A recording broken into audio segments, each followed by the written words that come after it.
এই দেখেন এখানে হাফ কেজি দুধ আছে, গ্রাম থেকে খাঁটি দুধ আনা হয়েছে। ঢাকার দুধ তো একদম ভেজাল, তারপরেও গ্রাম থেকে আনা হয়েছে।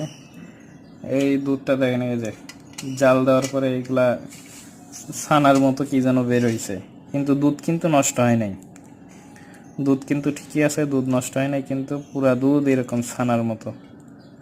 এখানে হাফ কেজি দুধ জাল দিলে এইরকম ছানা হয়ে গেছে, কিন্তু এটা কিন্তু দুধ কিন্তু নষ্ট হয় নাই, এরকম আটা আটা। এটা ছানার মতো লাগে না আসলে, যে কি দিছে, টিস্যু গুলায় দিছে নাকি আল্লাহ মাবুদ ভালো জানে।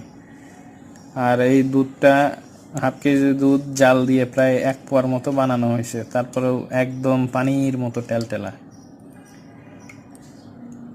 এই রে মানুষের মরণের ভয় নাই, কি বানাইতেছে, কি খাওয়াইতেছে আমাদের, আল্লাহ ভালো জানে।